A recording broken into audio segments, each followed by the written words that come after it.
Well, good morning and welcome to Frankly Speaking here on WYDC TV Big Fox. I'm your host, Frank Acom. We are broadcasting live and proudly from the Hesselson studio here on Marcus Street in Corning. Boy, do we have a busy show in store for you today. A lot of updates from over the weekend, some breaking news stories. We've got some New York State updates, and on Friday, I had the honor of meeting Secretary of the Department of Education, Linda McMahon. She was in the area, which you may have seen reported on.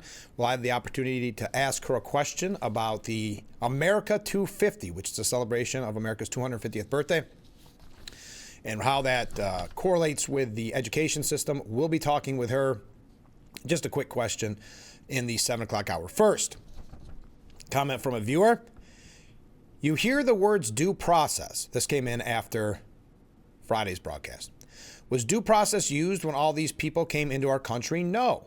They have been here for years getting our tax dollars. Civil Rights Act 1964. Government money is for Americans only. Due process. I know social workers in Tompkins County, and she gave health care to an illegal, which is illegal.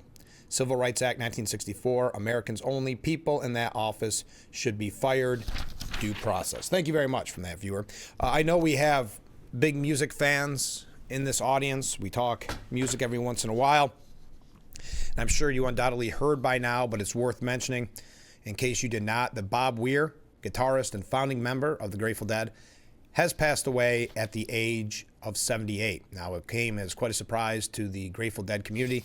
I guess he had battled cancer, beat cancer, but then succumbed to an issue with his lung. A member of the Dead for its first 3 decades and keeper of the flame of the band's legacy for 3 more. Weir helped to write a new chapter of American popular music that influenced countless other musicians and brought together an enormous and loyal audience. Now, the question for Dead fans, and maybe we have some out there, where does it go from here?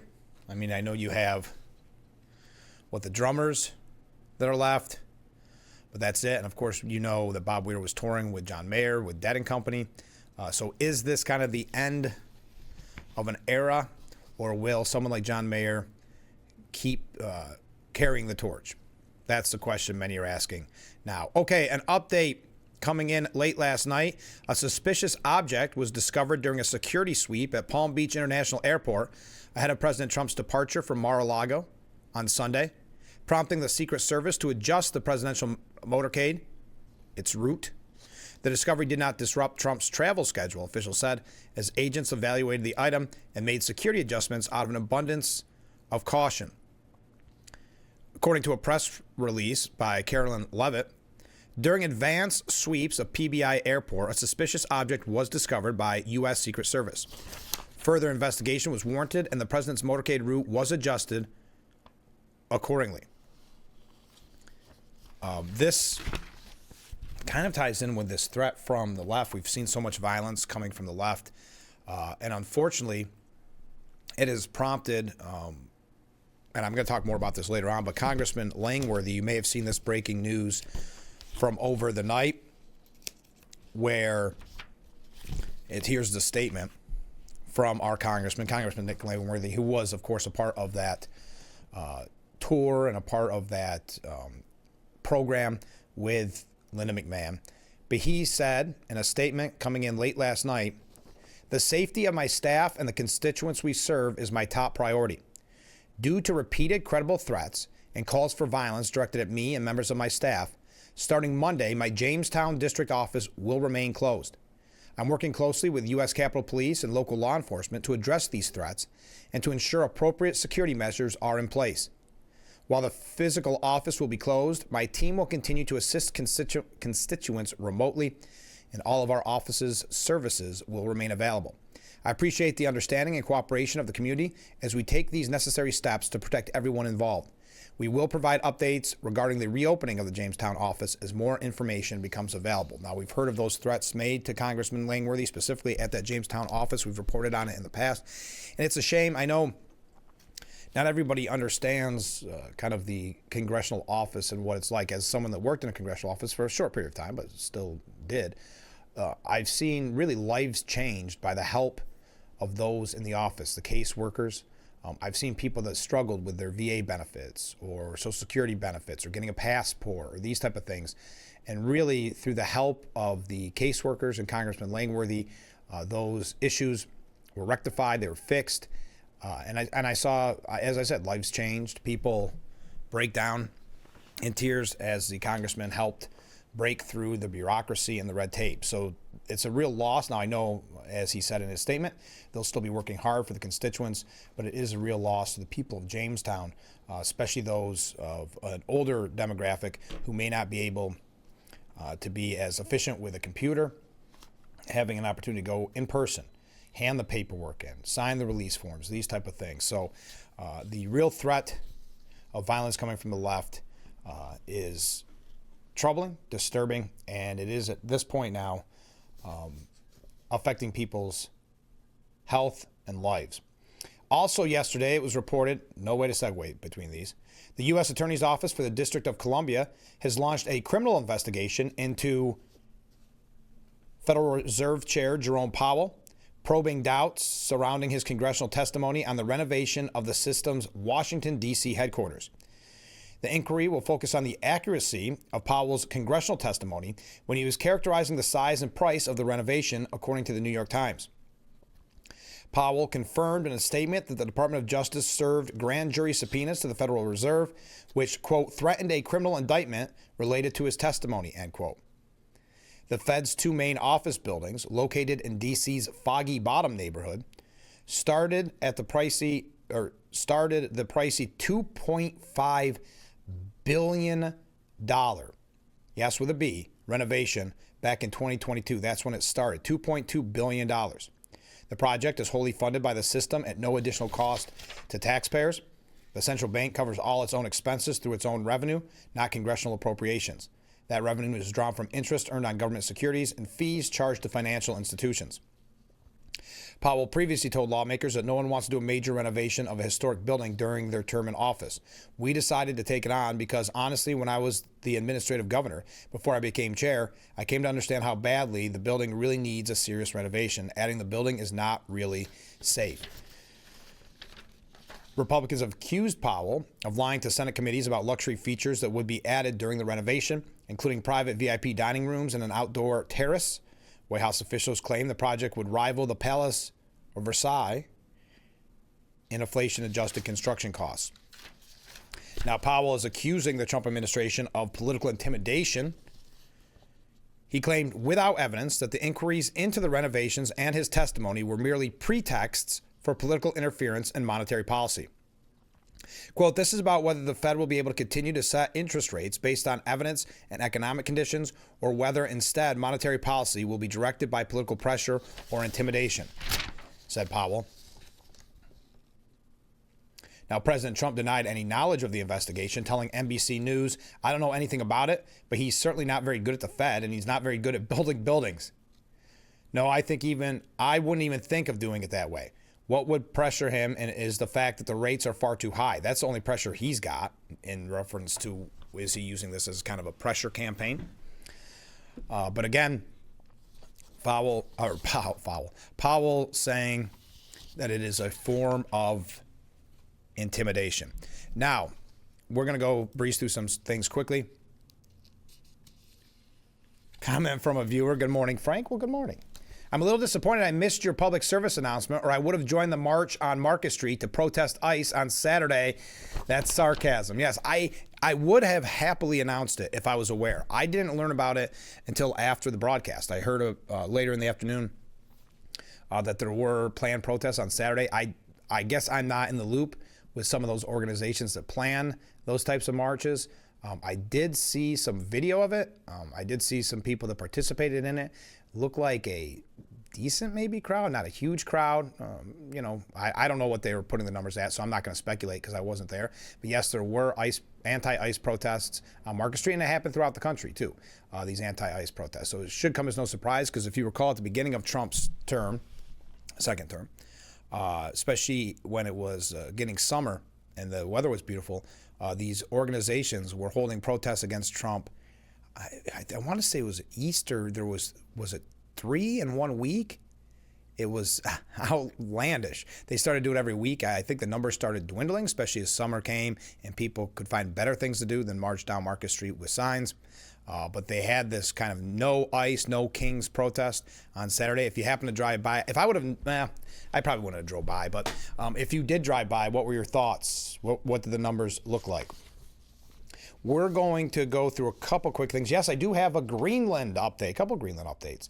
And as I said, we're going to be hearing from Linda McMahon a little bit later on in the program, asking her a question during Friday's event. It was very nice to meet her. It was a very nice event. The kids at Elmira High School really getting in to the fun of celebrating America 250. Quite a crowd. I think it was 11th and 12th graders. But they actually were participating, actually clapped and seemed to be having fun. Not really any kind of foul moods that I saw, but there was quite a crowd, and it was a really neat event with Congressman Langworthy and Secretary of the Department of Education, Linda McMahon. All right, one last thing before we go to break. A January 6th rioter who went viral because he was photographed hauling then Speaker of the House, Nancy Pelosi's lectern around the Capitol building. Remember those photos? He has now announced he is running for office, and he announced it on the 5th anniversary of January 6th. Adam Johnson, a 41-year-old father of 5 sons, wow, is campaigning as a conservative fighter for Manatee County's at-large commissioner seat, according to his campaign website. Johnson is better known as the lectern guy after he's photographed grinning while carrying Pelosi's podium around the U.S. Capitol during the riots. When he made it to the Capitol Rotunda, he planted it in the center of the room and pretended to make a fake speech, according to prosecutors. He pleaded guilty to entering and remaining in restricted buildings or grounds, a misdemeanor that landed him 75 days in federal prison, plus a $5,000 fine and 200 hours of community service. During his sentencing, Johnson admitted posing with Pelosi's lectern was, quote, a very stupid idea, end quote, but showed no remorse in the immediate aftermath. While he was driving home from Washington, Johnson boasted about how he broke the internet and was finally famous. I walked into a building, I took a picture with a piece of furniture, and I left, he told CBS News. You know the history of January 6th. By the time President Trump pardoned the rioters at the beginning of his second term, Johnson had already completed his sentence. He didn't lose any of his rights, including his ability to serve in public office, because he was convicted of a misdemeanor crime, not a felony.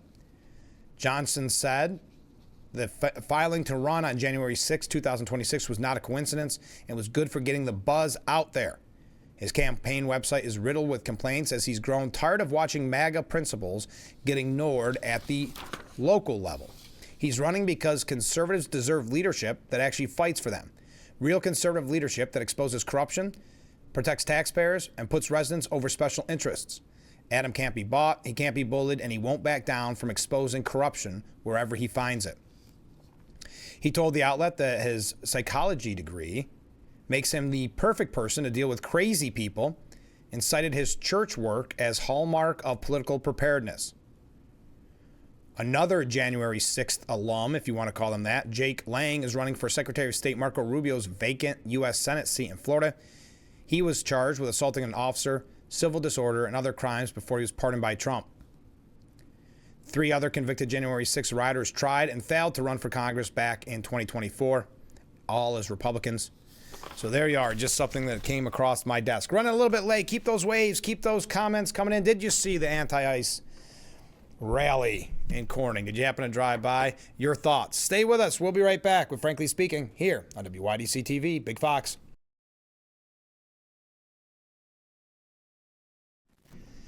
The Frankly Speaking Roof Cam brought to you by Boss Security in Horseheads. Contact them today for all your business and home security needs. We are back, broadcasting live from the Hesselson studio. A quick thing as we get ready to talk about international policy. I know the media has tried to play this up, this kind of friction between some of the MAGA commentators and some of their beliefs. Well, President Trump denounced anti-Semites looking to enter the Republican Party or the Make America Great Again movement. Speaking with the New York Times, the president said the Republican Party does not need anti-Semites in its ranks, noting his Jewish grandchildren. And that ties in with, we know back during the presidential election, Van Jones said that the Democrat Party is marbled with anti-Semitism. Well, the media has tried to portray the anti-Semites as coming from the MAGA movement, which is not the case, not historically the case. I haven't seen anyone with real influence, in my opinion, pushing that kind of narrative. I know some of the fringe elements have. I think we don't need them, Trump said. I think we don't like them. My daughter happens to be Jewish. Beautiful 3 grandchildren are Jewish. I'm very proud of them. I'm very proud of the whole family. I am the least anti-Semitic person probably there is anywhere in the world.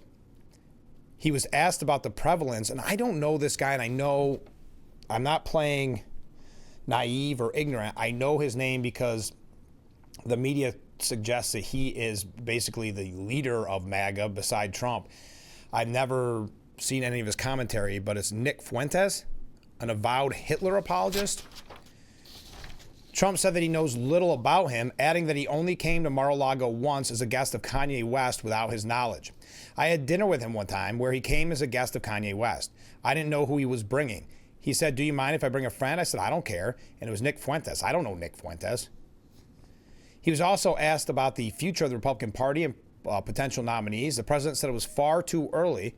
We have 3 years and 1 month left, but he's doing a great job, in reference to J.D. Vance. And Marco Rubio is doing a great job.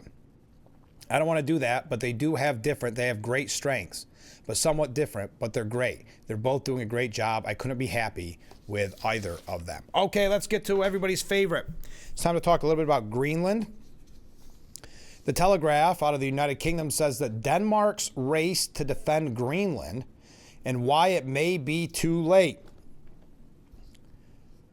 Copenhagen's $4.8 billion defense package is no deterrent against Trump's determination to annex the mineral-rich island.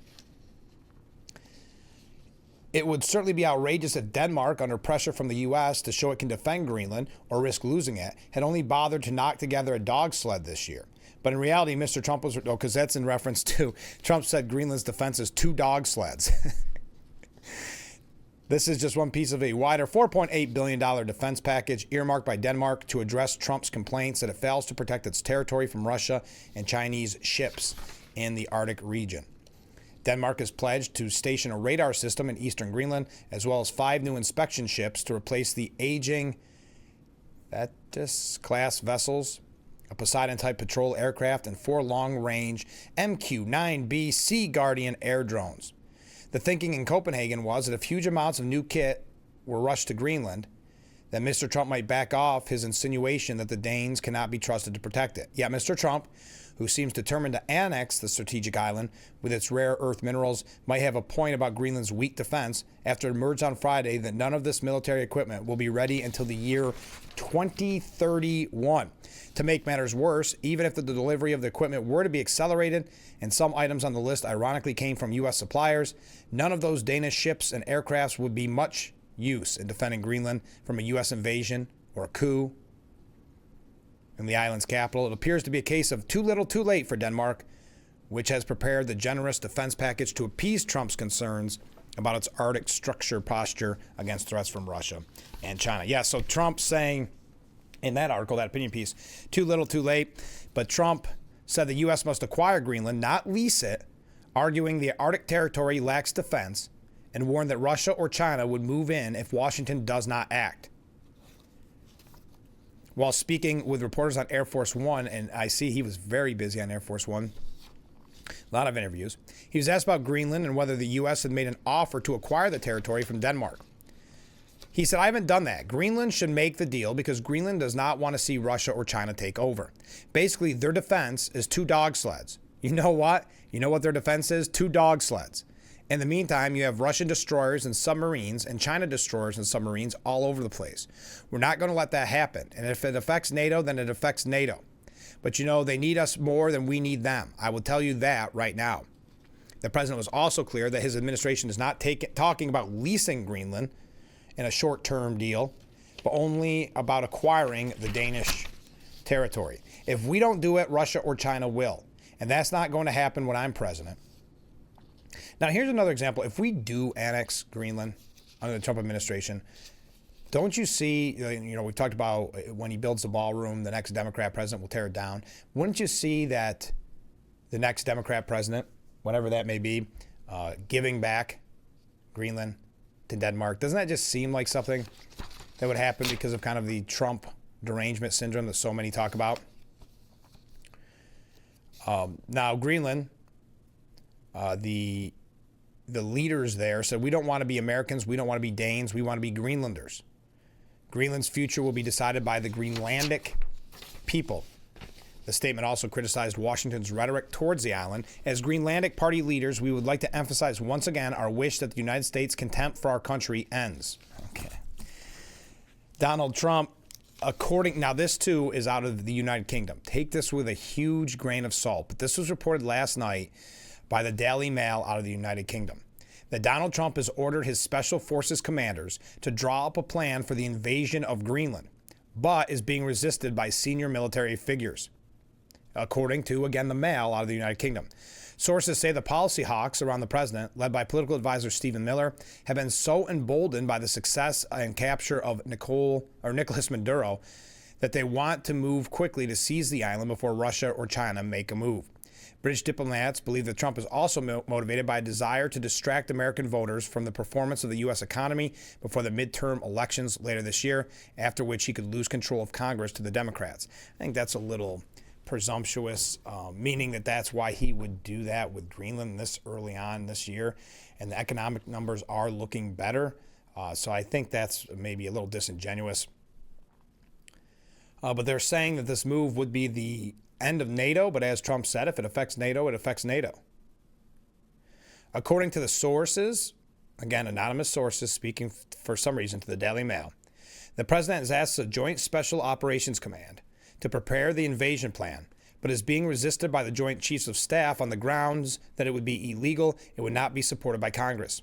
One source said they have tried to distract Trump by talking about less controversial measures, such as intercepting Russian ghost ships, a clandestine network of hundreds of vessels operated by Moscow to evade Western sanctions, or launching a strike on Iran.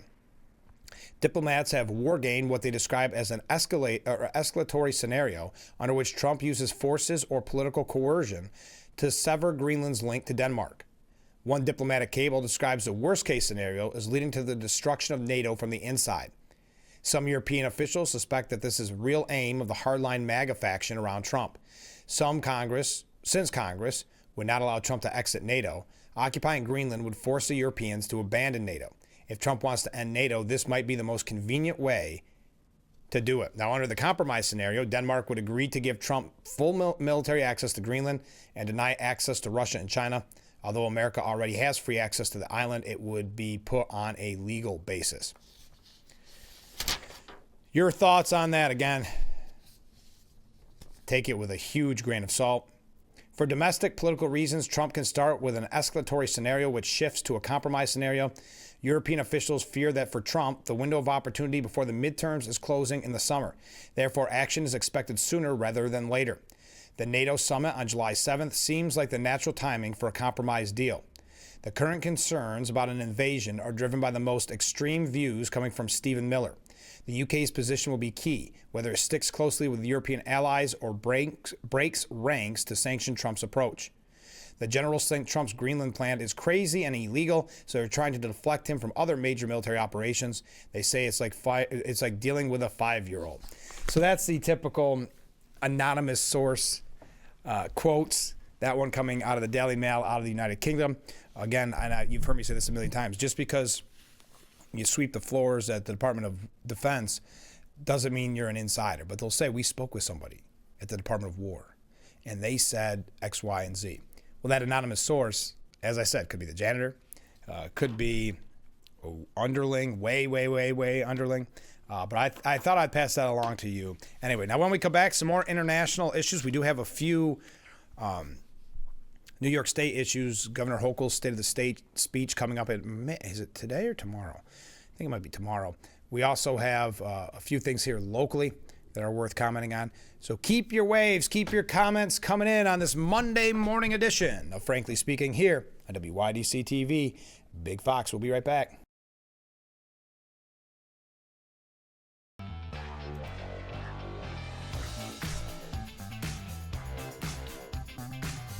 The Frankly Speaking Roof Cam, brought to you by Boss Security in Horseheads. Contact them today for all your business and home security needs. We are back broadcasting live from the Hesselson studio. Mark writes in, good morning, Frank. Well, good morning, Mark. Hochul's State of the State is tomorrow. Okay, I thought it was. At 1 p.m. so she can lie to the sheeple. Thank you, Mark. And we're going to have Assemblyman Phil Palmisano on the program on Friday to kind of recap it and see what he's seeing on the ground. So I thought it was tomorrow. I did, but I didn't have the article right in front of me. By the way, I saw a piece this morning. I don't want to talk too much about it, but Trump on Friday had mentioned about capping interest rates on credit cards at 10%, telling these companies put it 10% so people can kind of pay it off and not get into this huge debt. And now you would think that would be a positive in the media. Wow, 10%, that's going to help those who are struggling with debt. Nope, it's kind of that example that we use that if he cured cancer, they'd say he destroyed the pharmaceutical industry. In this case, they're saying that at 10%, that means that the credit card companies won't borrow or won't let people borrow that need the money the worse. So it's actually hurting. Capping credit card rates at 10%, it was actually hurting the poor. It's always interesting to see how they twist themselves up in that pretzel. Did you see that Trump suggested Marco Rubio could soon get another job, which would put him up to about a dozen? President of Cuba. He posted on Truth Social on Sunday when he saw a random user joke that Rubio could be Cuba's leader after the government there fails. He said, Trump said, quote, sounds good to me.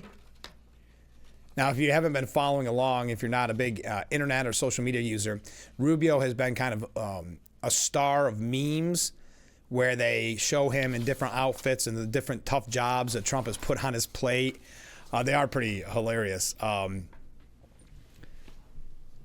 Former National Security Advisor Jake Sullivan publicly last year said it's ludicrous to think Rubio could handle his duties as Secretary of State and National Security Advisor at the same time. But he's been doing a great job. We can all agree with that. Boy, the handling of Venezuela and capturing Nicolas Maduro and how he handled that press conferences and the subsequent interviews after. But the photos are usually him in a seat during the infamous February 28, 2025 Oval Office clash between Trump and Zelensky. Rubio looked visibly uncomfortable over the shouting match that played out in front of the cameras. Amid jokes of him landing another gig, the Secretary of State, an avid sports fan, publicly ruled himself out last week as head coach and general manager of the Miami Dolphins. He said, I do not normally respond to online rumors, but feel the need to do so at this moment. I will not be a candidate for the currently vacant HC and GM positions with the Miami Dolphins. My focus must remain on global events and also the precious archives of the United States of America. Yes, because he's a national archivist as well. Trump's suggestion about Rubio taking the reins of Cuba comes as the administration is mulling over what to do with the Caribbean country. If I lived in Havana and I was in the government, I would be concerned at least a little bit, Rubio told reporters after Maduro's capture.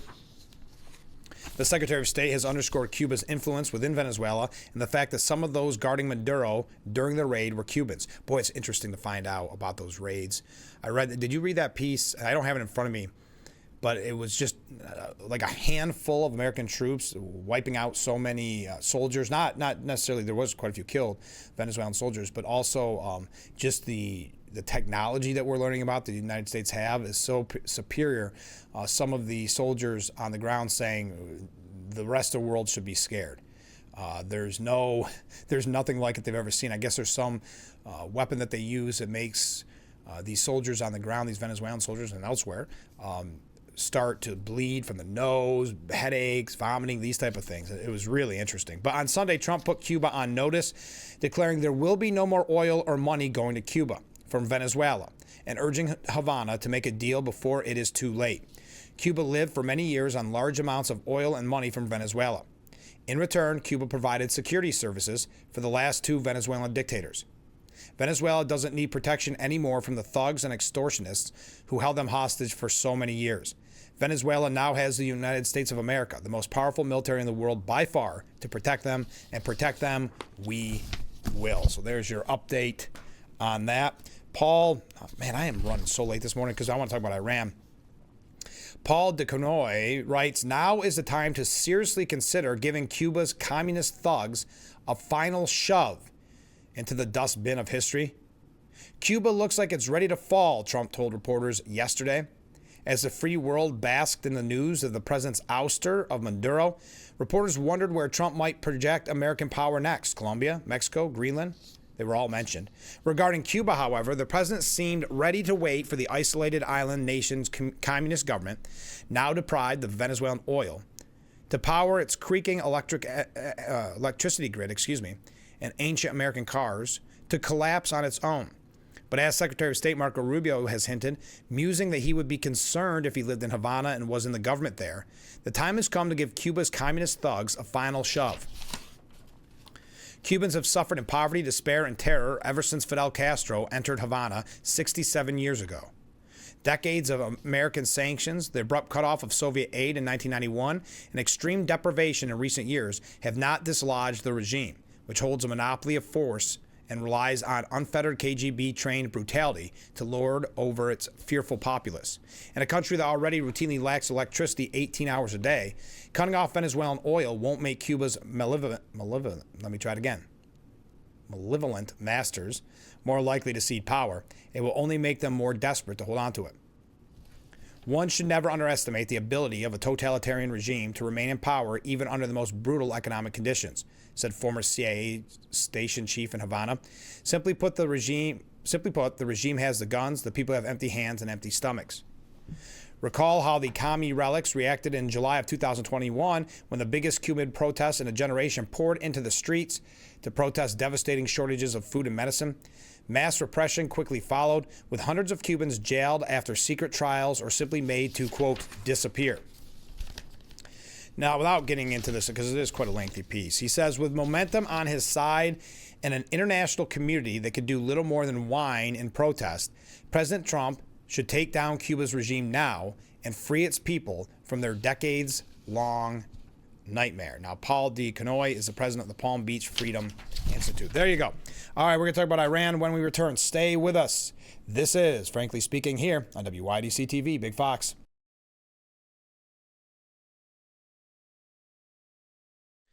The Frankly Speaking Roof Cam brought to you by Boss Security in Horseheads. Contact them today for all your business and home security needs. We are back broadcasting live from the Hesselson studio here on Market Street. And Courtney, I received a great meme from a viewer. We were talking about the Marco Rubio memes where they dress him up in various outfits to make him look like he has another job. This one's him in a McDonald's uniform, and it says, Trump asked Rubio to cover his shift at McDonald's for a couple of days. And the picture of Rubio's perfect for it. He's always a little grumpy in the photo. It works perfectly. I see. Oh, yeah, okay. I see some comments coming in. I'm going to get you that answer to the viewer as saying, good morning. Good morning. Could you please tell us again the address to mail checks for the Salvation Army? Yes. Could you give me just a second, though? I'll find it in the next segment, because it is not too late always to help the Salvation Army. But what I'll do is I'll get that going for you in the next segment. I'll look it up and get it so I can show it to you on the screen. I just don't know it off the top of my head. I apologize, but thank you. We know how amazing the Salvation Army is. And a wave. Andy sent in a wave. I appreciate that. I see some other comments coming in. We'll get to those in the next segment as well. Now, a U-Haul driver allegedly plowed into a massive crowd of protesters at an anti-Iran regime rally in Los Angeles on Sunday, injuring at least 2 people in a chaotic scene caught on video. Authorities responded to the scene when the U-Haul truck drove into a sea of an estimated 3,000 people at the large demonstration. The rental truck, which had the words, "No Shah, no regime, USA, don't repeat 1953, no mullah," emblazoned on one side, was swarmed by protesters as tensions quickly escalated. Ooh, I could see why. The truck had both pro-Iranian regime and anti-Iranian regimes on both its sides. It is not immediately clear what pro-regime text was on the U-Haul. Some of the scrawlings appeared to warn against the U.S.'s involvement in Iran's anti-regime demonstrations, where nearly 500 protesters have been killed. At least 2 people were injured in the chaos and suffered minor injuries. Both declined to be transported to the hospital. Now, Iran is cracking down on their people and is getting very troublesome. Iran's crackdown on nationwide protests continued over the weekend, with reports of mass killings as demonstrations spread across the country amid warnings of drone surveillance. The Center for Human Rights in Iran claimed a massacre was unfolding, while the human rights activist news agency reported surveillance drones flying overhead and movements by security forces around protest locations, indicating ongoing monitoring and security control. Look at all these waves come in. We're already at 13 waves this morning. I appreciate that. Drones are indispensable reconnaissance, surveillance, and intelligence tools, said military drone expert Cameron Schell. They have given the Iranian government a distinctive upper hand in combating the protests. I doubt there will be any use of drones for direct strikes at this point, but I would not be surprised if, beyond surveillance, they were using drones to help position snipers and shock protesters. It does indicate the level of seriousness the government is implying towards the situation. And we know that they are starting to get concerned, and rightfully so. President Trump said he's not going to stand for the massacring of the protesters. The full scale of the violence has been difficult to verify due to a near total internet blackout. Iran's connectivity to the outside world remained at roughly 1% of normal levels, according to NetBlocks. The most conservative estimates indicate that at least 2,000 people may have been killed across Iran over the past 48 hours, said Iran International. The death of 544 people involved in the protests have been confirmed, with dozens of additional cases under review. HRANA said more than 10,681 individuals have been arrested and transferred to prisons. Protests have been recorded at 585 locations in 186 cities across all 31 provinces. Witnesses told Iran International that security forces appeared overstretched in some areas, relying on intimidation, warning shots, and force. In other locations, particularly in southeastern Iran, rights groups said security forces fired directly at protesters in Zadan after prayers, wounding several people. The regime, in fear of the people, deployed drones to monitor and control demonstrations, said Ali Savav, a member of the National Council of Resistance of Iran. In other areas, there were clashes and assaults from the suppressive forces. Iran would not be unique or advanced by Western standards in using drones, but they are advanced in their tactical understanding and effectiveness of using them. This drone deployment 100% signals more danger, as if for no other reason. It enables the regime to know when and where to deploy resources. It helps track specific people or groups who flee protest sites. They could also be using cells for tracking and listening, so they could track protesters' cell phones who were at the protest site. They said Iran relies largely on small, domestically produced systems. I'm not going to get into the tech aspect of the drones themselves, but protests began on December 28th over Iran's economic collapse. We learned last week that they were giving a stimulus to their people of $7, I think it was a month. President Trump renewed warnings to Tehran, saying Iran is looking at freedom, perhaps like never before. The USA stands ready to help. President Donald J. Trump. We're going to tell you more about what Trump had to say about this.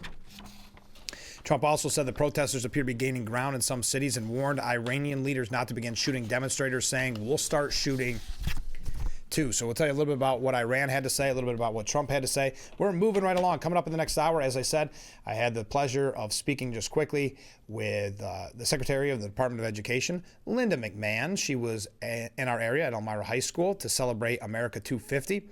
We're going to find out about that program. I asked her why it's so important to teach our youth, at a time when we see how much bias there is from many of these teachers and what propaganda they're pushing, how important it is to teach love of country and patriotism to these young people. Because this has been a message that I've had on this program for a long time. When we first got on the air and we saw the study talking about how people don't get involved in their community anymore, there's people have lost faith in faith, how they don't believe in, if you will, or don't have patriotism. So how important it is to teach this patriotism and teach this love of country to the youth, the future generation. So we're going to ask Linda McMahon about that. We talked to her on Friday. We're going to hear that coming up in the next hour. But right now we do have to take a short break. Stay with us. We'll be right back with Frankly Speaking after this. The Frankly Speaking Roof Cam brought to you by Boss Security in Horseheads. Contact them today for all your business and home security needs. We are back broadcasting live from the Hesselson studio. To the viewer that asked where they can send their check for the Salvation Army of Corning, here we go. There it is. I know that's not the biggest. I hope you can see it there on the screen. I was just seeing if I could change the font. I thought I could, but I guess apparently not. I can't change it on the go. That's why I don't try to do these things normally on the fly. But, oh, there we go. Here we go. Boom. So much better. 32 Denison Parkway East, Corning, New York, 14830. So there you go. If you have any questions, I can help you along. That's a little better. There you go. So if you have a check that you'd still like to send, the Salvation Army of Corning can always use it. They had a good campaign. I think they were down overall. I haven't got the final number. I think it's either this week. Yeah, I think it's this week that I have a Salvation Army board meeting, so I'll find out those numbers for you and pass them along. We did reach our goal, it looks like, for the telethon. Of course, we wanted to get $6,000 during the telethon because $6,000 was being matched by a very generous donor. So we wanted to get to that essentially $12,000 mark. Last I knew, we were very, very close. So I'll get those numbers for you as well. But even if we missed it, it was by change. It wasn't by thousands. We'll put it that way. So we had a really great telethon. So there's your information. All right. So comments from viewers. Good morning, Frank. Well, good morning. Now that we're the divided states of America, Trump should make a land deal with Denmark. We'll trade Minnesota, California, and Oregon for Greenland. If they take Newsom, Walz, AOC, and Elizabeth Warren, there will also be a huge cash bonus. I think that's a great idea. I think you should be negotiating with Denmark, if I could be honest. I don't know how you get that job. I guess you'd have to rip it from Rubio's hands. Comment from a different viewer. Good morning, Frank. Well, good morning. We thank you for your show. Well, thank you for watching. Could you please tell us why the city of Corning lets anti-police protesters on Market Street? We need pro-law enforcement protesters in our city, not these anti-American U.S. I'm not going to use the words, but I appreciate the word that you used. There's not anything that Corning can do. I mean, you're still allowed to peacefully protest. Now, the way I understood it, they marched down the street and then they kind of landed in that field where they always protest there. I guess it's because it's next to the congressman's office, I guess, but that's always, historically, they always go there for some reason. I don't know why they don't stay in Centerway, but I guess there's the optics in their mind of protesting by the congressman's office. But again, it's Saturday. It's like when they were having those protests on federal holidays and saying, where's the congressman? What do you mean? It's a federal holiday. So they keep setting themselves up in this weird way to protest an office where no one is going to be working. It's very strange, but that's a good thing, because we saw the threats, and we talked about it in the very top of the program, where Congressman Langworthy has been forced to close his Jamestown office because of so many threats made against him and the staff. So it's a very scary time with left-wing violence. But again, I know I kind of got on a tangent there, but there's nothing that the city of Corning can do. They still have a right to protest. But I do agree with you. It would be nice to have a pro-law enforcement protest in the city, not just the kind of anti-ICE, anti-American. And they have those protests all the time. I mean, there's one every Monday. That's not very big, but every Monday there's one by the congressional office. It's normally about a whole kind of hodgepodge of issues. That's been pretty consistent since the beginning of the Trump administration. Second term. But yeah, there's a lot of protests on Market Street, turning into a mini Ithaca. Stay with us. We'll be right back. We're Frankly Speaking, wrapping up hour number 1 after this.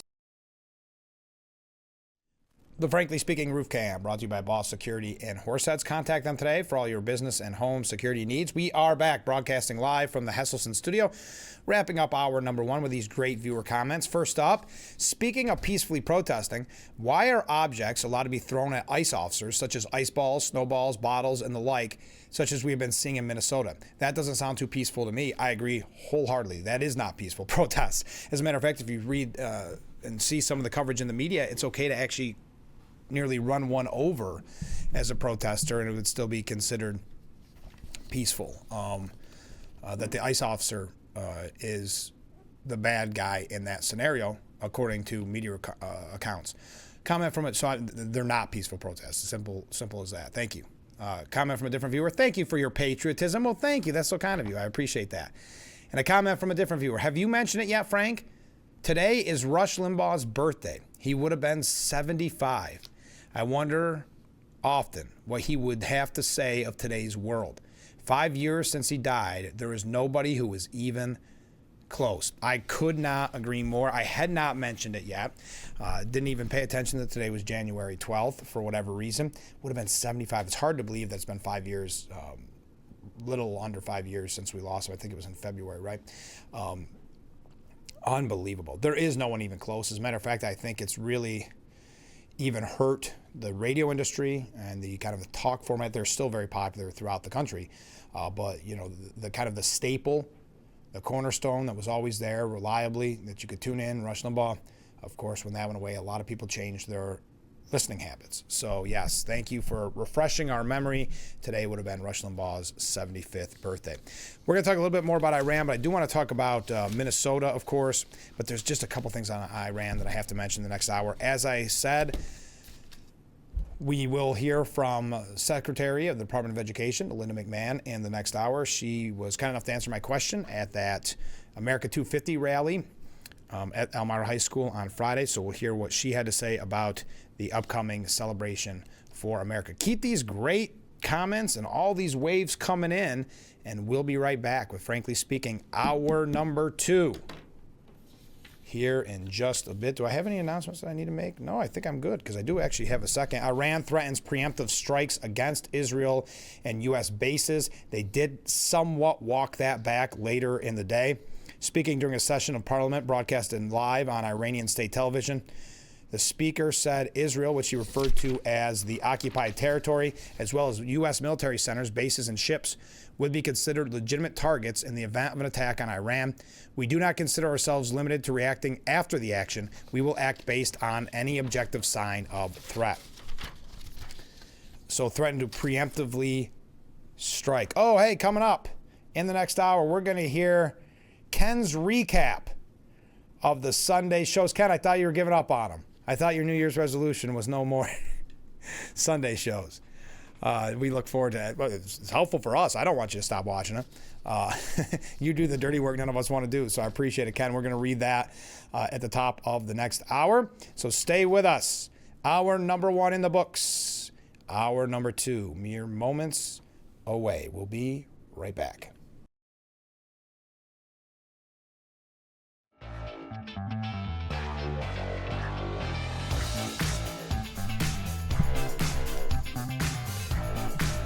We welcome you to hour number 2 of Frankly Speaking here on WYDC TV Big Fox. I'm your host, Frank Acom. We are broadcasting live from the Hesselson studio. Coming up here in just a second, we're going to give Ken's rundown of the weekend shows. First off, from a viewer, I still miss hearing Rush and now miss Charlie Kirk so much, and Herman Cain as well.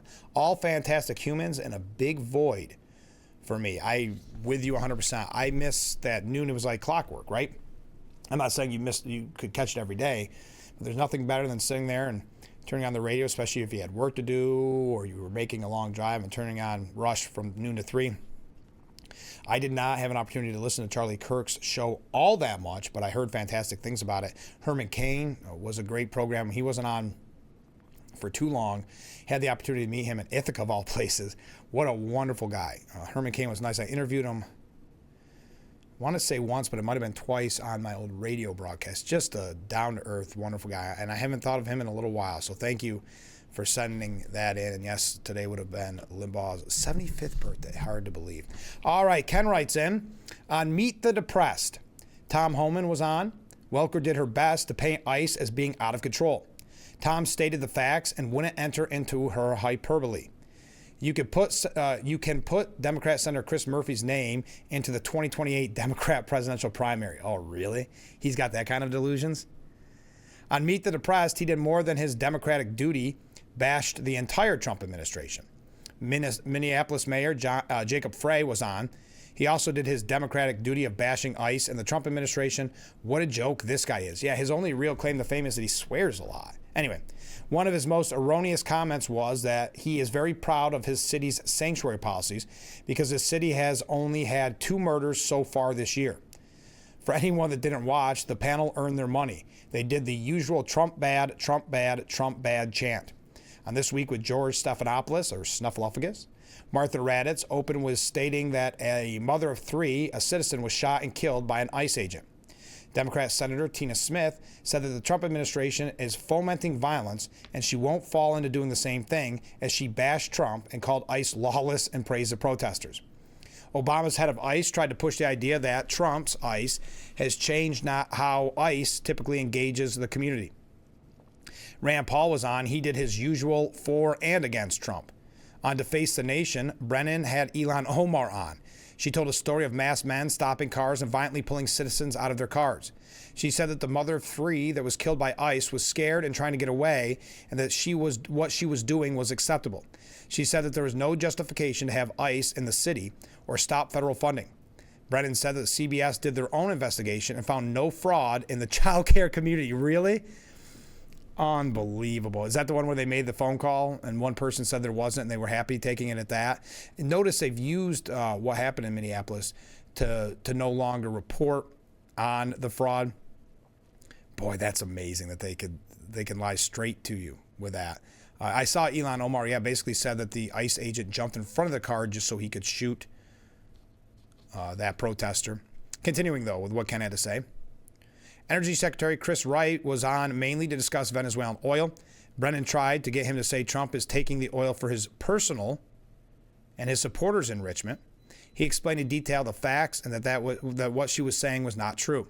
Tim Kaine was on bashing Trump on illegally attacking boats and invading Venezuela. Surprisingly, he was okay with the attack on Al-Qaeda and said was within his presidential powers. Again, all 3 shows did their duty to push the message Trump is bad and Democrats are good. I don't know which would be more difficult, to persuade the legacy media and Democrats to do the honorable thing and to be truthful with the American people, or to enlist Wonder Woman to use her lasso of truth to force them to tell the truth. I think they're both about it. We've got about as good a chance on both of them. It's probably a push. Thank you, Ken, for doing the dirty work. I saw Kristi Noem also got into it with Jake Tapper on CNN. We'll talk about that in a moment. Quickly on Iran. Iran's foreign minister says the situation is under control. That's scary. They reiterated their readiness to talk to the U.S. and says that the channels remain open. As I've said repeatedly, we are ready for negotiations, but fair and dignified negotiations from an equal position with mutual respect and based on mutual interests. Now, Trump administration said they're looking at the deadly protests very seriously. There seem to be some people killed that aren't supposed to be killed. These are violent if you call them leaders. I don't know if their leaders are just they rule through violence, but we're looking at it very seriously. The military is looking at it, and we're looking at some very strong options. We'll make a determination. He also said that Iran is starting to cross the United States red lines. They're starting to, it looks like, and there seems to be some people that aren't supposed to be killed. These are violent, if you call them leaders, as I mentioned. Iran's in big trouble, he said. It looks to me that the people are taking over certain cities that nobody thought were really possible just a few weeks ago. We're watching the situation very carefully. We'll be hitting them very hard where it hurts. And that doesn't mean boots on the ground, but it means hitting them very, very hard where it hurts. Trump says the U.S. may have to act before a meeting to negotiate with Iran. Iran wants to negotiate, yes. We may meet with them. I mean, a meeting is being set up. But we may have to act because of what's happening before the meeting. But a meeting is being set up. Iran called. They want to negotiate. The president added the U.S. is considering some strong options in response to Iran's merciless crackdown on protesters. There seem to be some people killed that aren't supposed to be killed, as I mentioned. Now, Trump has also said he was going to ask Elon, wow, look at all these comments coming in. I will be reading them after the next break. Trump says he will be talking to Musk about restoring the internet in Iran. He's very good at that kind of thing. He's got a very good company. Musk said Trump have held on and off again, or they're on and off again relationship. We know all about that, but he's going to ask him to, because, you know, just the communication aspect is very important for the protesters. J.K. Rowling, the British author behind Harry Potter, the left has started to hate her, even though they love the Harry Potter series as a general rule, because she came out as, questioning kind of the trans culture. She accused self-proclaimed human rights defenders of hypocrisy for ignoring Iranian protesters while loudly backing popular activist trends, saying that they have revealed themselves and don't give a darn, we'll say, about real oppression. If you claim to support human rights, yet can't bring yourself to show solidarity with those fighting for their liberty in Iran, you've revealed yourself. You don't give a darn about people being oppressed and brutalized so long as it's being done by the enemies of your enemy. What a great point. Others saying, where are the solidarity rallies on the streets? Where are the free Palestinian activists demanding justice for the Iranian people? Very good point. I know you want a free Palestine, but perhaps you should start by wanting to see free Iran from the regime financing so much of the tragedy you claim to oppose. Good for J.K. Rowling, where activists proving who they really are with their silence. Now, the New York Post editorial board says Iran is indeed looking at freedom, perhaps like never before, as President Donald Trump posted on Saturday. If he means his next words, that the USA stands ready to help, then he needs to act fast before it's too late. With mass protests across the country now in their third week, and evidently growing even though the authorities responsible have turned lethal, hopes for ousting Iran's oppressors have soared. The ruling elite is talking tough about responding if Trump does intervene, but their ability to do so is far more limited than they pretend. Tehran had no meaningful response when the U.S. and Israel forces took out the Ayatollah's precious nuclear weapons program. Yeah, they actually embarrassed themselves with some of the displays that they did put on, showing that they're kind of a paper tiger, that they aren't, they don't have the force that they claim to have. And it really, for quite some time, it knocked Iran out of kind of that excess of power when it talked about actual military capability, meaning China, Russia, and Iran used to be mentioned. People stopped talking, not that they're not still very much part of that excess of evil, but stopped talking as much about Iran. But Washington's weekend strikes against ISIS in Syria show that U.S. forces have plenty of firepower in the region. Word that the Pentagon is preparing plans to make good on Trump's threats was fresh warning to Iran's embattled rules. But the death toll is starting to mount. Estimates had the total so far near 500 protesters on Sunday, with 10,000 arrested, and those arrested will unlikely ever see the light of day. Including his repost of Senator Lindsey Graham's warning that Tehran's brutality against its own people will not go unchallenged, the president has now vowed to help the resistance at least 3 times. Already the regime is unsure if the security forces will obey orders for all-out massacres. It has brought in Arab forces, Iraqi militias, Hezbollah gunmen, and so on, to help with the filthy work, but must worry about how this could play out. Using foreigners to slaughter unarmed civilians might invite a military coup against the Islamic clique. Uncertainty over how Trump might carry out his threats has likely already made the regime hesitant against the demonstrators. One hard push can push the insiders into full panic and send Supreme Ruler al-Khamenei fleeing to Moscow. It's time for concrete U.S. action, say taking out 2 or 3 top leaders, perhaps along with cyber attacks against the Revolutionary Guard and other regime mainstays. Nothing's guaranteed, but fortune favors the bold, Mr. President. Don't just stand ready. Help Iran's forces of freedom now. Now, Manny Bazard says that the end is near for Iran's mullahs. As a wave of protests swept across Iran, the internet has completely shut down. And it goes on here, but basically saying that if you look at the people on the street and the protests and their dedication and their resistance, that Iran mullahs' days are numbered. Oh, okay, one quick thing about Venezuela before we take a break and start talking about Minnesota. The U.S. Energy Secretary has challenged for American companies to revamp Venezuelan oil industries. American companies are likely to have an expanded presence in the Venezuelan oil industry, with the Trump administration calling on corporations to invest now despite hesitation from fuel giants. Energy Secretary Chris Wright said that while the U.S. has not taken over running Venezuela's state-owned oil and gas company, the administration is in talks with American companies to take a financial stake in the industry. That's going to be up to American businesses. That's certainly a very real possibility. Okay, there's your update on Venezuela. Wow, a lot of comments coming in. Stay with us. We'll be right back with Frankly Speaking after, what break is this? After this. The Frankly Speaking Roof Cam, brought to you by Boss Security in Horseheads. Contact them today for all your business and home security needs. We are back broadcasting live from the Hesselson studio here on Marcus Street in Corning. Looking through all these viewer comments, they're great. Jack, let me see. I'm trying to put that all together. Jack, I think I got all of it. Let's go to some viewer commentary before Jack. We should have a moment of silence for the Golden Globe Awards. It's hard to compete with an NFL wildcard game. That's not my cup of tea, the Golden Globes or any of those kind of award ceremonies. But just reading the coverage this morning, it sounds like it bombed. Not just ratings-wise. It just sounded like it was kind of bland and boring. Of course, it got political. I have some examples of that maybe that we'll get to. Comment from a different viewer. Good morning, Frank. Good morning. I miss hearing Rush also and agree that the void he left is unfillable. Yeah, there'll never be another Rush Limbaugh. I mean, he saved the AM radio dial when he first got out there. Yeah, there's no one like Rush, and there never will be. I mean, that's just the nature of it. But I'm so glad that President Trump was able to give him that high honor before he passed away. And, boy, I'll never forget when we turned on the radio on that day and you heard his wife speaking and you knew that it was over. Boy, that was a tough one. Mark writes in, speaking of missing radio broadcasters, I miss Paul Harvey. Boy, there's a blast from the past. And now you know the rest of the story. Yeah, that was a little before my time. I remember they used to play Paul Harvey, I think the commercial break during Limbaugh's show, if I'm not mistaken, early on. But yeah, that's a good one. I didn't listen to as much Paul Harvey as I did Limbaugh, that's for sure. Comment from Jack. Rush Limbaugh would probably say this is the natural outcome of progressive ideology, followed by the left uses crises, real or manufactured, to centralize power, followed by journalism has been replaced by activism. Rush once said, when government promises everything, someone else pays, and it's never the people making the promises. Good point.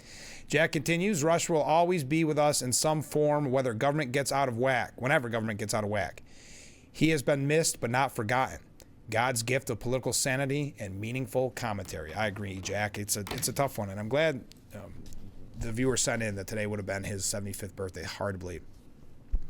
So Minnesota ICE operations continue even with these protests, yet over the weekend netting 10 killers and rapists. The Trump administration has arrested hundreds of criminal illegal aliens since kicking off the largest immigration enforcement operation ever deployed in Minneapolis, including monsters convicted of heinous crimes like murder, sodomy, and raping of children. Immigration and Customs Enforcement announced the latest roundup of what it called the worst criminal offenders in the world, while blasting local officials for upholding policies that have made the Twin Cities a magnet for vicious predators. Quote, Minnesota Governor Tim Walz and Minneapolis Mayor Jacob Frey are encouraging this behavior with their rhetoric of lawlessness, while their sanctuary policies continue to ensure that the worst of the worst criminal alien offenders flock their state in a vain attempt to escape justice. The agency, which sent over 2,000 officers to Minneapolis in the last week alone, also hit out at violent rioters and agitators for trying to protect such criminals by interfering and obstructing ICE operations. Some of the worst criminal illegal aliens arrested by ICE.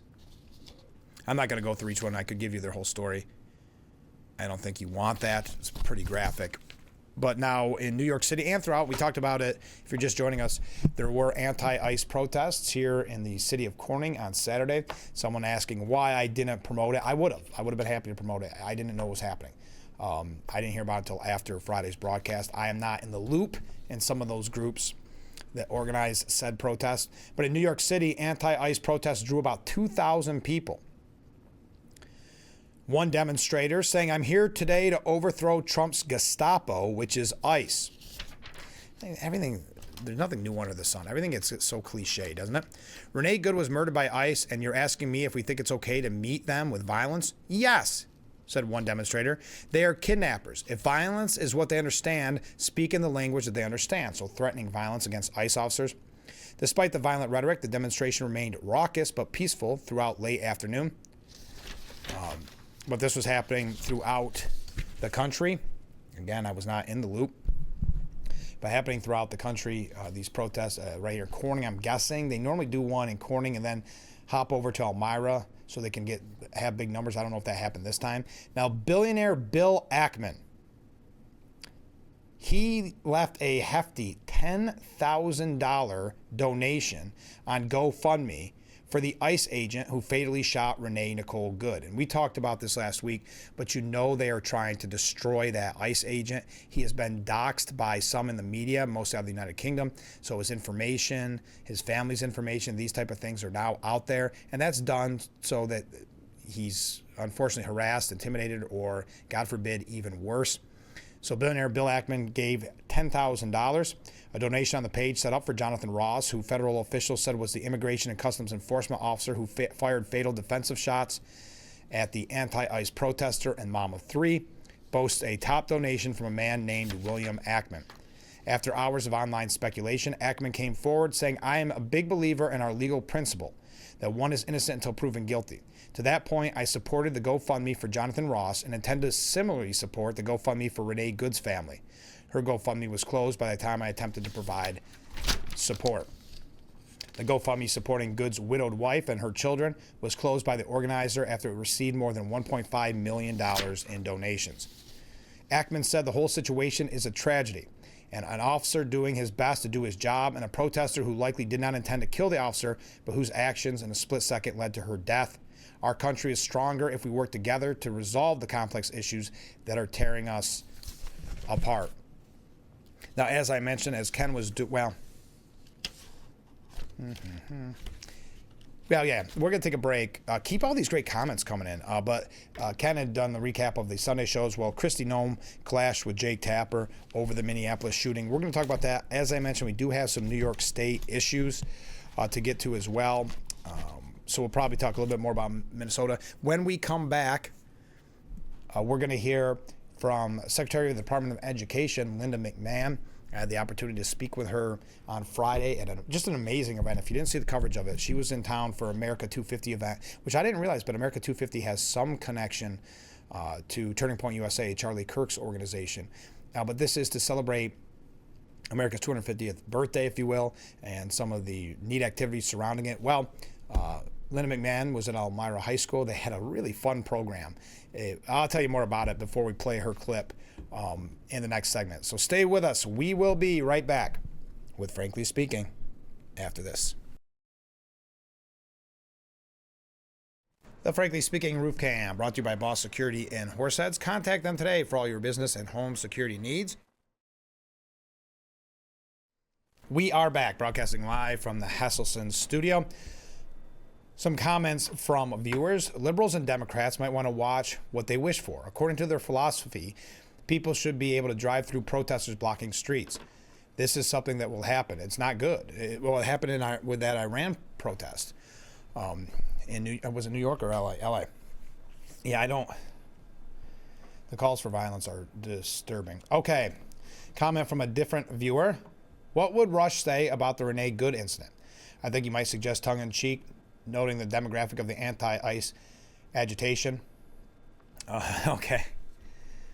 Yeah, I appreciate your point, but I'm not going to read it on the air, though. I do appreciate it, but that's a tricky topic. All right, Ken writes in, I can't remember who said it yesterday, but one of the talking heads said that Fox published a list of the illegals that had been deported, and including the crimes that they committed. They went on to essentially say that Fox was lying and not including all pertinent information. I did not hear that.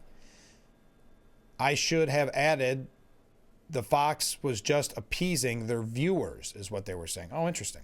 Okay, as I mentioned on Friday at Elmira High School, we had the Secretary of the Department of Education, Linda McMahon, and it was a nice program in celebration of America 250. I guess what she's doing is hitting one school in all of the 50 states to celebrate America 250. And somehow, in an amazing way, Elmira was chosen to be the New York high school. Isn't that nice? So Linda McMahon was in the area here. I got a couple pictures for you.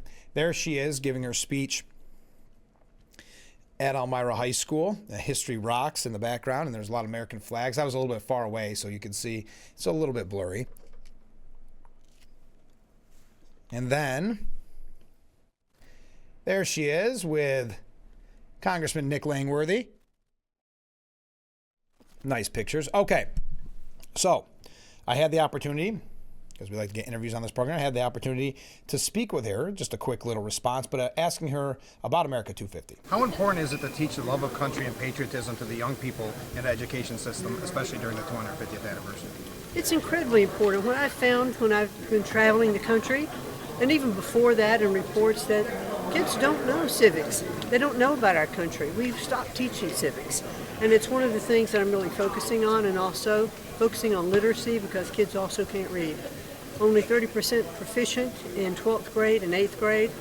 I think we have failed our students, and we must make sure that they can read so they can be successful. Thank you to the Secretary of the Department of Education, Linda McMahon, for a quick little, I guess you could say, interview here on Frankly Speaking. But it's very nice to talk to her, very nice event, and we want to thank her for being in our area and had such nice things to say about the school. All right, comment from a viewer. What would Rush... Oh, no, we already read that one. I thought I copied and pasted. Here we go. As long as it's Remember Rush Day, yes, if you're just joining in, we had a viewer comment that today would have been Rush's 75th birthday. That's Rush Limbaugh. I'll share that I was listening to the show when his wife opened and shared the news of his passing. They then went to Ray Charles' version of America the Beautiful. I've never shed a tear for a celebrity, but Rush was the exception. He genuinely loved this country and cared about its preservation. Excuse me. I listen to Clay and Buck often, but there's nothing like Rush just yet. I don't know if there'll ever be anything like Rush ever again. I'm not saying there was not going to be other big stars. I was kind of disappointed Mark Stein didn't take over. I always thought he was my favorite fill-in when Rush was away. I don't know. I haven't even really heard him in the news lately. Is everything all right? He was, I know he's Canadian, but I don't think that makes a difference. I really liked his, when he would fill in for Rush. He kind of had a similar sense of humor. I have not had an opportunity to listen to much of the new, as you said, it was Clay and Buck, but I agree with you. I happened to be riding home, and I don't remember where I was coming from, and I turned on the radio, and when I heard his wife, I instantly thought, this is horrible, and it was a tough one. It was America the Beautiful, and just what she had to say, because you knew it was a matter of when. You didn't know when, but you knew it was only a matter of time when Rush would be passing, but boy, that's a tough one. I can still remember very vividly, listening where I was even, travel-wise, in the car and like that. So, yes, I appreciate all this. Keep them coming in. Now, Kristi Noem, the Secretary of Homeland Security, got into a fiery clash with Jake Tapper on CNN while defending Immigration and Customs Enforcement's fatal shooting of Renee Good. Telling the left-wing host, Jake Tapper, she said that he can't change the facts just because he doesn't like them.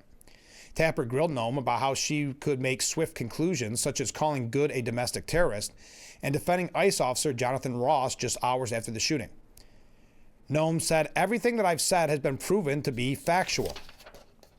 I decided that the department and the people of this country deserve to know the truth of the situation of what has unfolded in Minneapolis. The CNN host then harped on Noem's initial reaction to the tragic shooting that took place last Wednesday, in which she claimed that ICE officers were attempting to push out their vehicle and a woman attacked them and those surrounding them and attempted to run them over. That's not what happened, Tapper insisted. It absolutely is what happened, Noem fired back. She blocked the road for a long time and was yelling at them and impeding a federal law enforcement operation. Noem claimed we don't have to go through all that. Tapper grilled Noem about why she was so certain that Good wasn't trying to move her car and flee and get away and not necessarily ram into Ross. Noem said the fact of the situations are that the vehicle was weaponized and it attacked the law enforcement officer. He defended himself and he defended those individuals around him. When there is something that is weaponized to use against the public and law enforcement, that is an act of domestic terrorism. You don't get to change the facts just because you don't like them. You see how quickly the situation unfolded. Now the officer was in front of the vehicle when she sped off. How she ran into him and how he had to take a quick action based on his training to defend himself and his colleagues. That's very clear and factual from the videos that you can see. It's nobody's interpretation. Now, Ilhan Omar urges the public to film ICE agents went after the agent who shot Renee Good for getting, quote, in front of a moving car.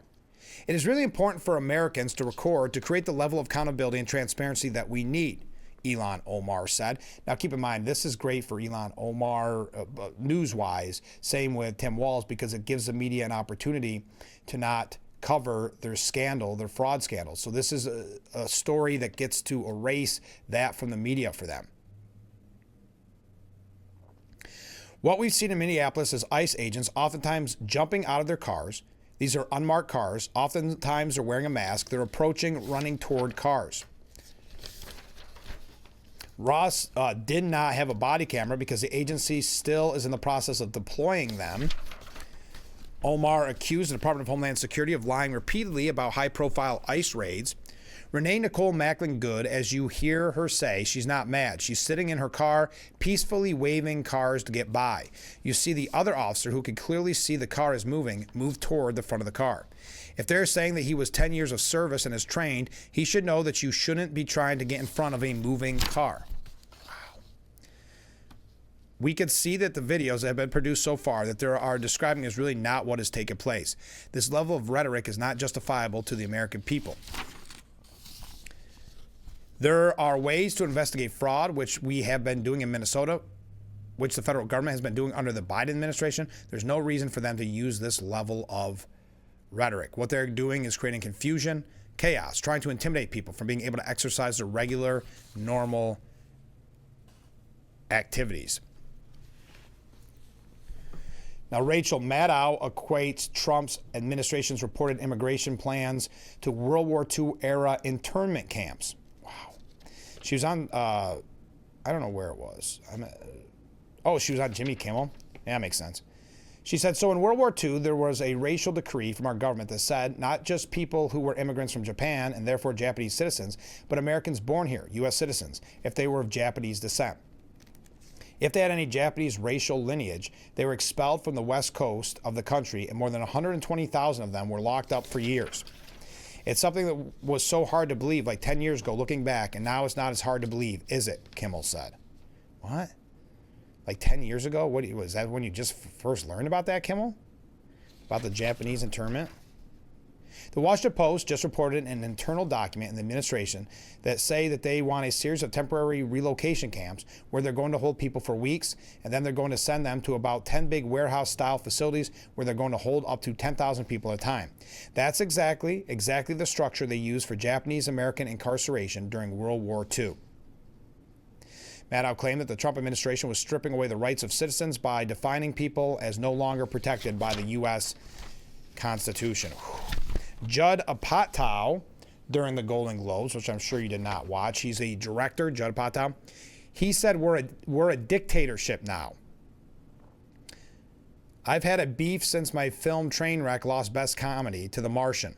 That's water under the bridge. That was 10 years ago. Since then, we've had COVID. I believe we're in a dictatorship now, but I'm still pretty focused on this Martian thing. He cussed in reference to Trump, saying a bad word that I cannot repeat. There's a good chance that some of you in this room voted for Trump. I won't judge you. I won't judge you, but God will. Using religious language is ironic, coming from some of the positions that we've seen from those on the left. Neil Young, not even an American citizen, a Canadian-born singer who doesn't bother to gain U.S. citizenship until 2020. He said, while looking out the window, I see the biggest mess I've ever witnessed right here in the United States. This great country, I have believed it for decades. It's right here, right now. Again, this is Neil Young. Wake up, people. Today, the USA is a disaster. Donald Trump is destroying America bit by bit with his staff of wannabes, people with no experience or talent, closet alcoholic wife beaters, inexperienced leaders who only know how to lie to keep favor with the Trump falseness so they can hold their unearned position in this inept government. A Congress full of Republicans acting like idiots with no conscience. Yes, he has divided us. How did we elect these creeps who have no spine, no values, no conscience, no way to save the U.S.? Then he added a conspiracy that Trump is trying to turn our cities into battlegrounds so he can cancel our elections with martial law and escape all credibility. Something has to change. We know what to do. Rise up peacefully in millions. Too many innocent people are dying. Ice cold here in America. There are no ICE before Trump, no soldiers in the streets before Trump. Every move he makes is to build instability so he can stay in power. We know nothing about love. He does not know who you are. Use your love of life, your love of one another, your love of children, yours and theirs and ours, peacefully now. So again, did not become an American citizen until 2020, the Canadian-born singer Neil Young. Wow, a lot of comments coming in. Keep them coming in. We'll be right back with Frankly Speaking here on WYDC TV, Big Fox.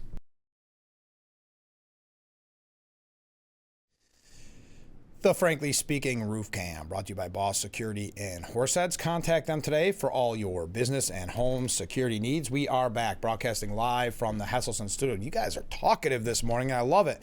Let's get right to it. Ken writes in, thank you for covering Linda McMahon visiting Elmira.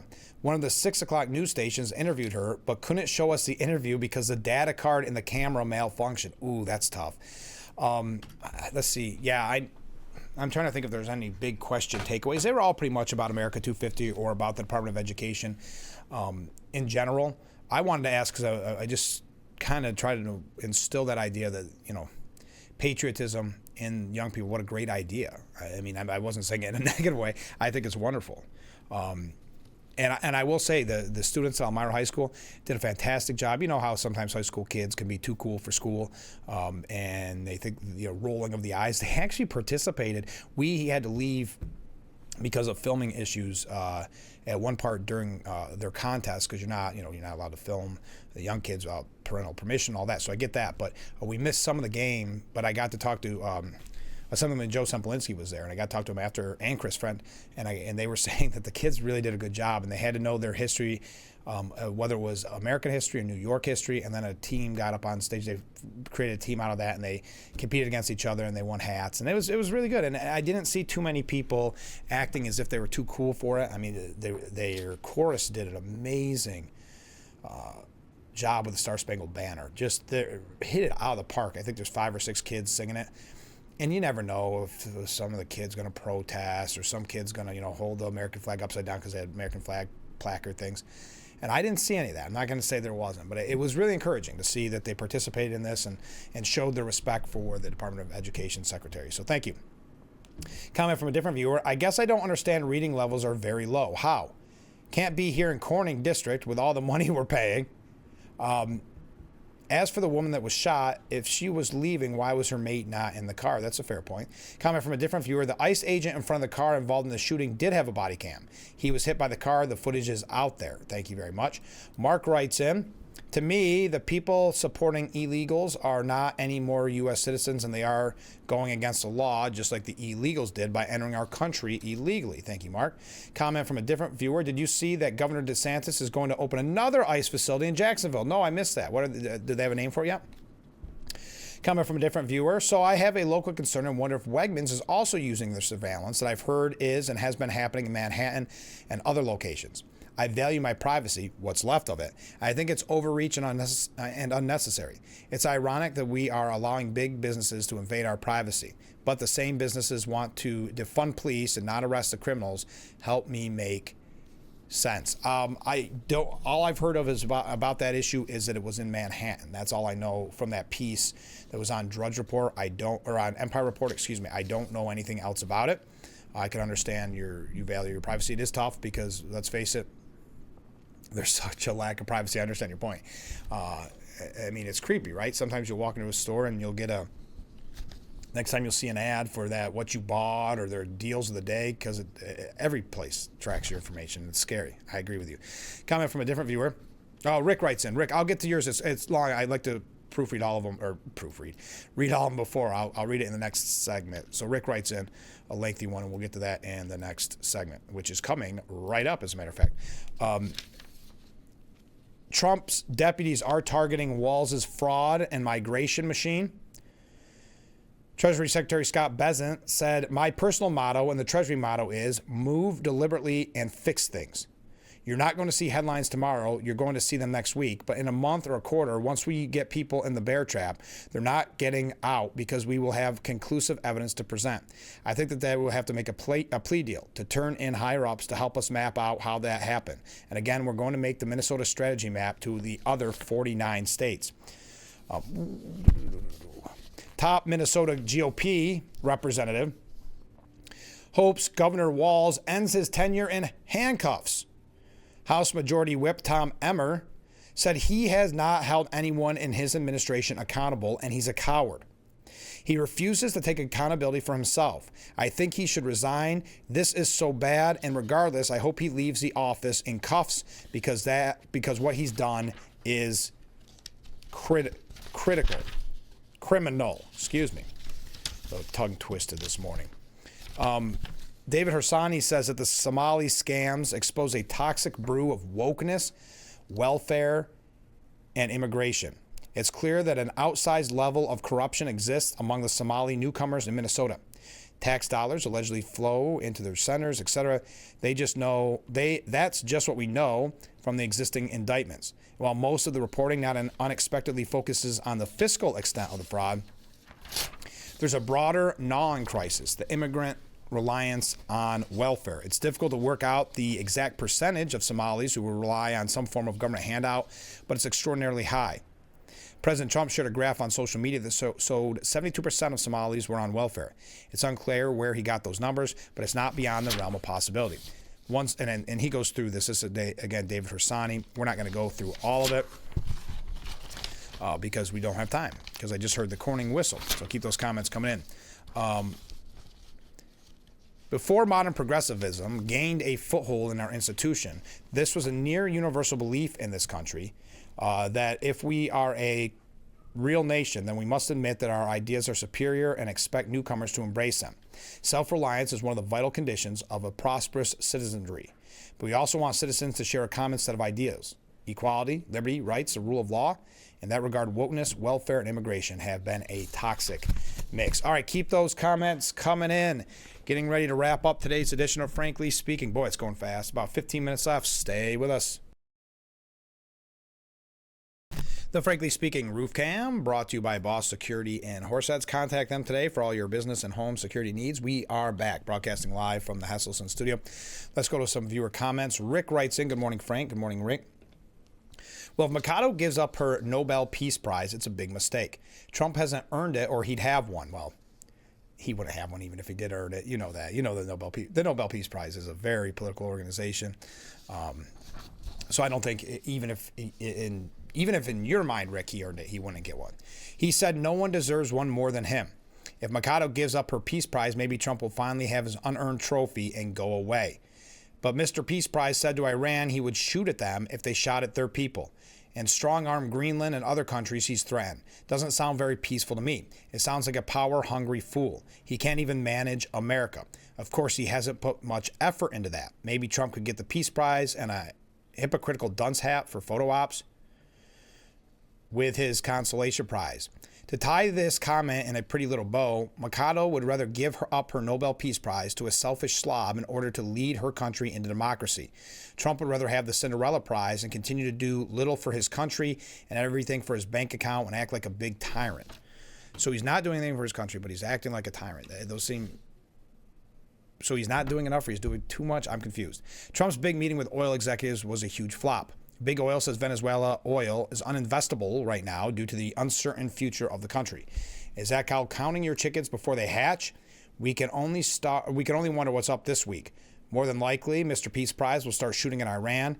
He already put a big dent in their nuclear program. Let the Iranian people earn this. Stay out of its nose. Oh, interesting. Do you think that's interesting? So do you think that the Iranian people could face that brutal regime? And I'm not putting words in your mouth, Rick, but that seriously is interesting to me. You would rather have the Iranian people protest in the street and earn what? I don't think they're going to earn any type of freedom through this. They're just going to continue to be put in prisons or shot at or killed.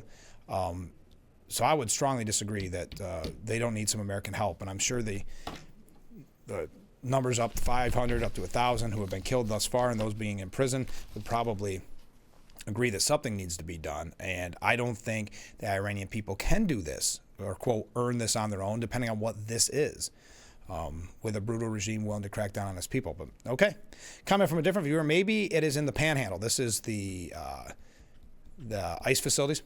I don't remember, but it was reported on Fox Live over the weekend. Thank you very much. And a comment from a different viewer. Of course we know this was going on. Oh, this is in reference to, and we talked about it on Friday's show, the Hochul lost a ton of money. They were calling it like Minnesota times 10 on a healthcare fraud that was uncovered. This viewer says, of course we know this was going on. She just redid the home healthcare system last year so she could funnel more money back to her through it.